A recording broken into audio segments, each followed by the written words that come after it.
23 तारीख को महाराष्ट्र विधानसभा चुनाव का नतीजा आया। भारी बहुमत के साथ महायुति ने सत्ता में वापसी की, लेकिन नतीजों के 6 दिनों बाद भी महायुति की तरफ से मुख्यमंत्री के चेहरे पर फाइनल फैसला नहीं हो सका है।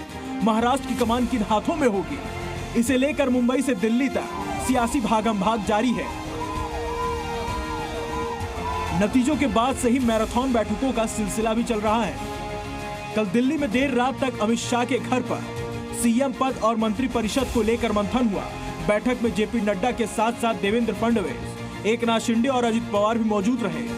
आज मुंबई में महायुति की फिर से बैठक होनी थी, लेकिन ऐन मौके पर बैठक के रद्द होने की खबर आई। जानकारी आई, एकनाथ शिंदे अचानक सतारा रवाना हो गए।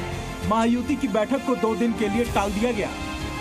ये अलग बात है कि महाराष्ट्र में सीएम पद को लेकर कोई फैसला नहीं हो सका, लेकिन नतीजों के तुरंत बाद एकनाथ शिंदे ने बीजेपी के हर फैसले के साथ होने की बात कही।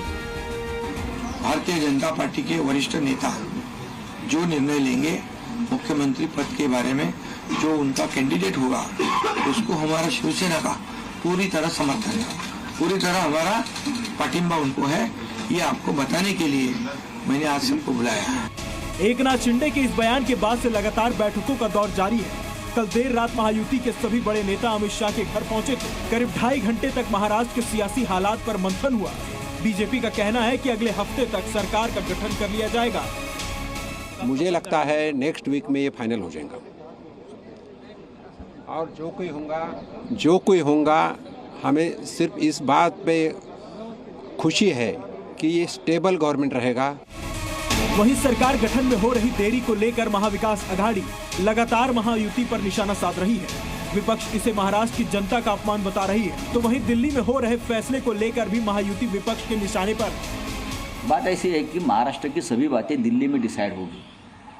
जो महाराष्ट्र का स्वाभिमान अभिमान की बात हमेशा करते थे, वो अब नहीं रही है। अब एकनाथ शिंदे जी को या अजित पवार जी को बार बार दिल्ली में ही आना पड़ेगा अपनी बात रखने के लिए। चाहे उनके अलग पार्टी अलग गुट बना है, लेकिन उनका हाईकमांड दिल्ली में है। मोदी और शाह जी उनका हाईकमांड है। जिस तरीके से एक बहुमत मिलता है, जनादेश का अनादर करना है कि अब तक आप मुख्यमंत्री का निर्णय नहीं ले पाए।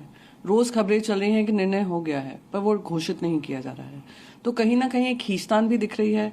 ये भी दिख रहा है कि सारे डिसीजंस जो कल तक ये था कि दिल्ली में आकर अनाउंसमेंट होगा, वो भी नहीं हुआ है। फिर से मुंबई में कोई मीटिंग होगी। बहरहाल 26 नवंबर को ही महाराष्ट्र असेंबली की तारीख पूरी हो चुकी है। ऐसे में जल्द से जल्द नई सरकार का गठन किया जाना जरूरी है। अब तक महायुति में किसी तरह की मतभेद को लेकर कोई खबर नहीं है। बावजूद इसके सीएम के नाम पर ऐलान में देरी से कई सवाल खड़े हो रहे हैं। मुंबई से अंकुर त्यागी के साथ जी मीडिया।